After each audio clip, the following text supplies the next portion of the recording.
This is the story of how high street banks can lure their customers into debt. It's told by a powerful insider. In all my years of experience in the banking industry, I would say that consumers should be very, very wary of their banks. They put profits before the customer at every given opportunity. It's the story of how banks routinely encourage customers to borrow more than they can afford. Sometimes with fatal consequences. They told me he'd been found on the railway line in the morning. I can't even begin to describe how I felt. You know, I had my children to deal with, and I had to tell this family, and it's like the world just stopped. As long as the cameras are not running. The bank with the biggest slice of our credit card business doesn't want to talk about debt suicide. But this top executive from one of the biggest financial institutions in the UK is prepared to speak out. I am a senior executive working in the banking and credit card industry, and I have decided to blow the whistle on this industry.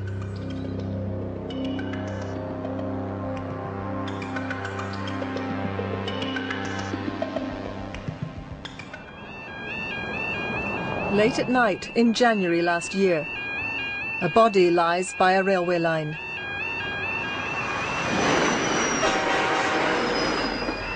The only clue to the death is a bag nearby. Inside, dozens of credit card statements detailing a mountain of debt. Mark MacDonald, who was 43, had thrown himself under a train, leaving a widow and 2 children. Mark was one of at least 17 debt-related suicides across Britain in the last 3 years. His story was first highlighted a month ago by our colleagues on Britain's Streets of Debt. Now Panorama has fresh revelations about the lending practices of the high street banks. These tragic cases where people have taken their own lives are the cost that is paid for irresponsible lending practices, and this is exactly why they need to be curbed. These suicides have been an inconvenience to the industry as a whole, and they have exposed the practices that the banking industry have got away with for years and years and years.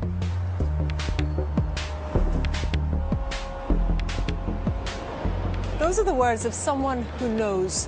She's a senior executive who works here in the very heart of the banking world in the City of London.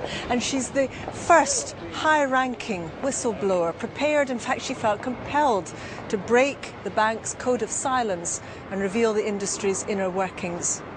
Today, she tells us how the high street banks precisely target customers for borrowing and how they profit from those in financial difficulty. I cannot overemphasize the focus on profits. And it simply gets to the point where when you see real life cases of people who are really suffering or who lose a loved one, and you just can't take it anymore. By speaking out, our top banking executive has risked her livelihood and career because she's signed an agreement never to disclose publicly details of the bank's lending strategy. In order to protect her, we've agreed to disguise her, and her words are spoken by an actor. My experience is with the big banks in this country, the high street banks that 80% of us bank with. I don't think any bank wants its internal procedures exposed. Maybe the reason for that is that some of them are quite questionable. The banking industry is a giant machine that pushes borrowing and makes enormous profits.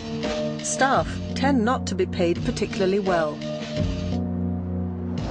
Every branch of any bank and every individual who works in a bank has very ambitious sales targets. To sell you more products effectively to make you borrow money and to get you into further debt. They will have targets on every product that is available through the branch, and they will have commissions or bonuses on every product. It's a very, very sophisticated, tailored, tested marketing strategy and sales pitch to a public that have very little knowledge of what's going on. Effectively, though, the most profitable customers are perhaps the most vulnerable.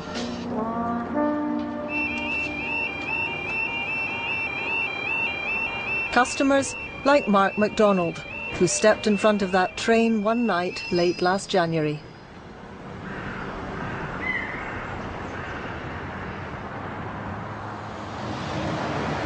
It was midday the next day, and they came and told me that they found him.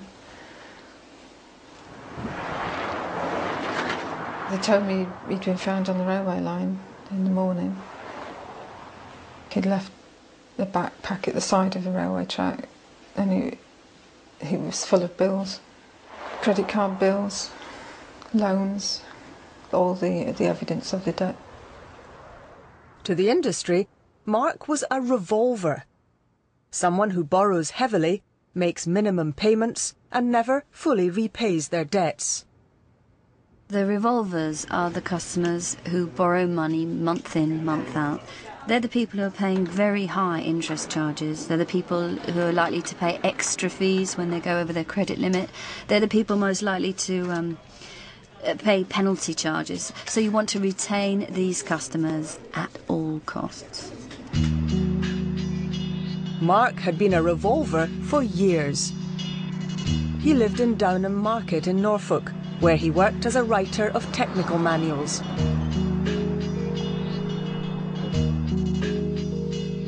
His wife Marion had given up work to have 2 children.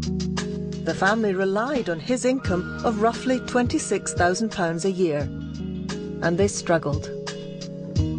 He would occasionally say things like, "We can't afford that this month," and he would say, "You know, I've got the gas bill and the phone bill to pay."